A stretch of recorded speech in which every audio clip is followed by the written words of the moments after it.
Hello everyone. तो आज मैं आपसे शेयर करने जा रही हूँ खाजा की रेसिपी, जो कि बहुत ज़्यादा टेस्टी होता है और जो जगन्नाथ जी हैं उनके यहाँ खाजा का प्रसाद चढ़ाया जाता है और इसे बनाना बहुत ही ज़्यादा इजी होता है। तो चलिए फ्रेंड्स, वीडियो स्टार्ट करते हैं। तो खाजा बनाने के लिए यहाँ सबसे पहले हमें चाहिए मैदा। तो यहाँ मैंने लिया है 2 कटोरी मैदा लिया है, जो कि 200 ग्राम के करीब है। आप जितनी ज़्यादा क्वांटिटी में बनाना चाह रहे हो ना, तो उसके अकॉर्डिंग आप मैदा ले सकते हो। और जो खाजा है वो मैदे से ही बनाया जाता है। तो यहाँ मैंने 2 कटोरी मैदा ले लिया है और उसमें मैंने 1 कटोरी डाला है देसी घी। आप चाहे तो रिफाइंड ऑयल भी डाल सकते हैं, लेकिन घी से ये ज़्यादा टेस्टी बनता है। तो घी को हम मैदे में अच्छी तरह से मिक्स कर लेंगे और मिक्स करने के बाद हमें देखना है कि हम इसे मुट्ठी में जब बांधे ना, तो ये मुट्ठी में बंध जाए। और बस हमें इतना ही चाहिए। अगर आपको लगे ना कि ये बंध नहीं रहा, तो आप थोड़ा सा इसमें घी और ऐड कर लें। अब यहाँ मैं थोड़ा थोड़ा सा पानी डालते हुए एकदम टाइट डो तैयार करूँगी। ध्यान रखना है, आटा हमें बिल्कुल टाइट लगाना है। थोड़ा सा भी ढीला रहेगा ना, तो खाजा है ना वो मतलब उसमें क्रिस्पीनेस नहीं आएगी, हल्का सा मतलब वो सॉफ्ट रह जाएगा। तो इसलिए आटा हमें टाइट लगाना है। तो यहाँ इसलिए मैं थोड़ा थोड़ा सा पानी डालूंगी। थोड़ा थोड़ा पानी डालते हुए हम इसे टाइट सा डो तैयार कर लेंगे। और फ्रेंड्स, ये जो खाजा है ना मार्केट में मिलते हैं, बहुत ज़्यादा महंगे मिलते हैं, लेकिन हम इन्हें घर पर आसानी से बनाकर तैयार कर लेते हैं, बिल्कुल मार्केट जैसे, और बहुत ज़्यादा टेस्टी भी लगते हैं। अब यहाँ मैंने आटा लगा लिया है, इसे ढककर रख दूँगी। अब चाशनी बनाऊँगी। तो चाशनी बनाने के लिए मैंने 1 कटोरी ली थी चीनी और 1 कटोरी से थोड़ा सा कम मैंने डाला था पानी। और पानी डालने के बाद में हम चाशनी बना लेंगे। बस जो चीनी है ना वो अच्छी तरह से घुल जाए पानी के अंदर, बस इतना ही हमें पकाना है इसे। और बस कोई तार वाली चाशनी नहीं बनानी। जब जो चीनी है वो अच्छी तरह से चीनी मिक्स हो जाएगी पानी में, उसके बाद में मैंने आधा नींबू का रस डाला है और गैस ऑफ कर दी है। अब यहाँ मैंने थोड़ा सा सूखा मैदा लिया था, जिसमें मैंने रिफाइंड ऑयल मिक्स कर लिया था। और अब हम खाजा बनाने के लिए क्या किया जाता है कि है ना, उसमें लेयर होती है बहुत सारी खाजे के अंदर। उसी की वजह से जो उसका टेस्ट है ना वो बढ़ता है और वो देखने में सुंदर लगती है। तो बस वही लेयर बनाने के लिए हमें मैदे की और ऑयल की एक स्लरी बनानी होती है। तो यहाँ जो आटा था उसके मैंने पेड़े बना लिए। तो यहाँ मैं 5 छोटे छोटे, जैसे हम पूड़ियाँ बनाते हैं ना, उसकी साइज़ के हमें पेड़े बना लेने हैं अच्छी तरीके से हाथों से। और ध्यान रखना है कि जो ये पेड़े हैं ना बिल्कुल छोटे ही बनाने हैं, ज़्यादा बड़े नहीं बनाने। तो हथेलियों से इस तरह से घुमाते हुए, जैसे हम पूड़ी के लिए बनाते हैं ना, तो लोइयाँ इस तरह से हमें लोइयाँ बना लेनी है। अब हम इनकी पूड़ी बेलेंगे। तो यहाँ जैसे आप वैसे ऑयल लगाने की ज़रूरत नहीं है, क्योंकि हमने इसमें घी मिक्स किया था ना, तो ये चिपकेगा नहीं। लेकिन फिर भी अगर आपका जो आटा है वो चकले से चिपकता है, तो हल्का सा ऑयल लगा लें। और ऑयल लगाने के बाद में बिल्कुल पतली पतली हमें जो पूड़ियाँ हैं ना वो बेल लेनी है, मतलब बिल्कुल पतली शीट बनानी है। तो पहले हम 5 जो मैंने जैसे पेड़े बनाए थे ना, तो 5 पूड़ियाँ मैं बना लूँगी। तो यहाँ एक एक करके हम इस तरह से बिल्कुल पतली पतली सी शीट बनाकर तैयार कर लेंगे। और इतनी पतली होनी चाहिए कि है ना ये थोड़ा सा आर पार दिखने लग जाए। और अगर थोड़ा सा मोटा रहे ना, तो आप आटे की क्वांटिटी थोड़ी सी कम कर ले, क्योंकि अगर मोटा रह जाएगा ना, तो जो खाजा है ना उसमें मोटी मोटी लेयर आएंगी जो अच्छी नहीं लगेगी। तो बिल्कुल पतली लेयर होनी चाहिए।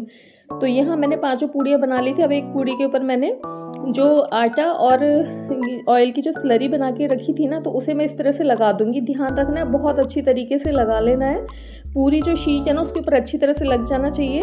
और थोड़ा सा भी अगर कंजूसी की ना आपने, तो जो हमारी लेयर है ना उसके अंदर, खाजे के अंदर, वो नहीं बनेंगी। तो उसके ऊपर मैंने दूसरी शीट बिछा दी थी, उस पर भी हम इस तरह से लेयर लगा देंगे स्लरी की। बस हमें इसी तरह से 5 पूड़ियों को एक के ऊपर एक इस तरह से रखते जाना है। और ये जो मैदे और ऑयल का जो हमने घोल बनाकर तैयार किया था, उसे अच्छी तरीके से लगा लेना है। अब सारी शीट हमने रख ली है। 5 शीट रखने के बाद में इस तरह से हम दबाएंगे और दबा के अब हमें इसे वापस से अच्छी तरीके से बेल लेना है। अब यहाँ जैसे ये जो चकला है ना थोड़ा छोटे साइज़ का था, आपके पास बड़ा हो ना, तो आप थोड़ा सा इसको और बड़ा बेल लें।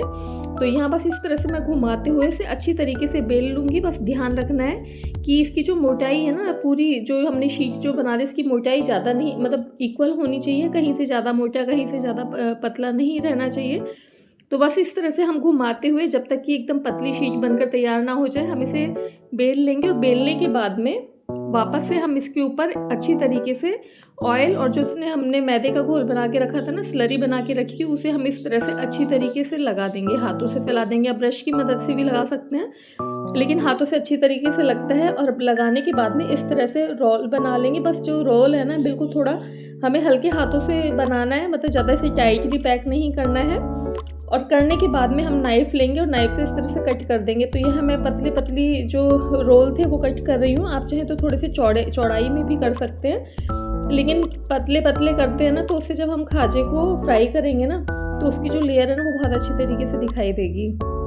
तो यहाँ जो पूरा रोल था, हमें इस तरह से मैंने सारे को कट कर लिया है। और कट करने के बाद में देखिए देखने में भी बहुत सुंदर लगता है। आप चाहें तो आप इसे इस तरह से भी छोड़ के इसी तरह से फ्राई भी कर सकते हैं, और या फिर है ना हम इनको हल्का सा दबाकर हल्का सा लंबाई में बेल लेंगे, उससे अच्छी तरीके से इसकी जो लेयर है ना वो बहुत अच्छी तरीके से आती है। तो देखिए इस तरह से हमें इसे रखना है और हाथों से हल्का सा दबा के और बेलन को हल्के से हाथों से चला लेना है, बस ज़्यादा जोर नहीं लगाना, बस हल्के हाथों से, जिससे कि थोड़ा सा इस तरह से लंबा हो जाए। तो बस इस तरीके से कर लेना, चाहे तो आप बेलन से कर लें और या फिर आप हाथ से भी हथेली के ऊपर रखकर फिंगर की मदद से दबाते हुए भी इसको मतलब बेल सकते हैं। तो जितने आपको खाजे बनाने हैं ना, फ्राई करने, तो उस हिसाब से आप इन्हें बेल लें। अब जैसे मैंने इन्हें जब कट किया था ना, तो कम चौड़ाई में किया था, क्योंकि यहाँ हम कम क्वांटिटी में बना रहे हैं ना, तो तलने के लिए जो ऑयल है ना वो भी मैं कम लूँगी, तो इसलिए मैंने इसे कम चौड़ाई में काटा है। आप चाहे तो जैसे मार्केट में हम खरीदते हैं ना खाजा, वो बड़े चौड़ाई, उसकी जो चौड़ाई होती है ना वो बहुत ज़्यादा होती है, मतलब साइज़ में वो बहुत बड़े होते हैं, क्योंकि उसे बहुत ज़्यादा क्वांटिटी में बनाया जाता है, तो ज़्यादा ऑयल में तला जाता है। और ऑयल को तलने के लिए हमें ना, जब हम ऑयल के अंदर इन खाजाओं को डालेंगे ना तलने के लिए, तो हमें ध्यान रखना है कि ऑयल बिल्कुल कम गर्म होना चाहिए, मतलब ज़्यादा गर्म नहीं होना चाहिए। हल्के ऑयल में डालेंगे तभी इनकी जो लेयर है ना वो अच्छी तरीके से खुलती है और ये अंदर तक अच्छी तरह से सिकते हैं। तो बिल्कुल धीमी आंच में हमें इसे सेक लेना है। सेकने के बाद में देखिए इस तरह से इसका कलर हो जाएगा और जो इसकी लेयर है ना पड़ते भी है ना वो खुल जाएंगी। तो इस तरह से एक एक थोड़ा थोड़ा करके हम हमारे सारे खाजा हैं उन्हें बनाकर तैयार कर लेंगे, फ्राई कर लेंगे। देखिए इनमें कितनी अच्छी लेयर दिखाई दे रही है, क्योंकि हमने बिल्कुल धीमी आंच में इन्हें गर्म किया था। आप एकदम गर्म तेल में इनको तलते हो ना, तो बाहर से तो ये है ना तल जाते हैं, लेकिन अंदर से कच्चे रह जाते हैं और जो इनकी लेयर है ना वो इतनी अच्छी तरीके से खुलती भी नहीं है। तो जितने भी मैंने खाजे बनाए थे उनको तल लिया था। उसके बाद में मैंने आधों को चाशनी में डाल दिया है, और चाशनी में डालने के बाद थोड़ा सा उलट पुलट करेंगे और आधे से 1 मिनट के लिए इसे ऑयल में छोड़ देंगे, जिससे कि चाशनी इनमें अच्छी तरीके से कोट हो जाए। और फ्रेंड्स, जब हमने चाशनी बनाई थी ना, तो उसमें आधा नींबू का रस डाला था। वो इसलिए डाला जाता है जिससे कि कई बार हम जब चाशनी चढ़ाते हैं ना किसी चीज़ के ऊपर, तो उसके ऊपर एक क्रिस्टल जैसी मोटी परत जम जाती है चीनी की, खांड की, तो वो अच्छी नहीं लगती। जब हम उसमें नींबू का रस डाल देते हैं ना, तो वो क्रिस्टल जैसी, खांड जैसी जमती नहीं है और एक अच्छी सी शाइन रहती है चाशनी की उसके ऊपर। तो बस इसलिए नींबू का रस डाला था, आप चाहे तो स्किप भी कर सकते हैं। अब यहाँ आधा से 1 मिनट मैंने इसे चाशनी में छोड़ा था, निकाल लिया था। निकालने के बाद में जो बचे हुए खाजा थे उसे भी मैंने इसमें डाल दिया है, और डालने के बाद में इस तरह से हम चाशनी में छोड़ेंगे थोड़ी देर के लिए और इन्हें निकाल लेंगे। और ये हमारे टेस्टी से जो खाजा है वो बनकर रेडी है और बहुत ज़्यादा टेस्टी बनते हैं। जब हम इनमें घी का मोयन डालते हैं ना, उससे इनका टेस्ट अलग ही आता है, बहुत अच्छा लगता है। आप चाहे तो घी की जगह रिफाइंड का भी मोयन डाल सकते हैं।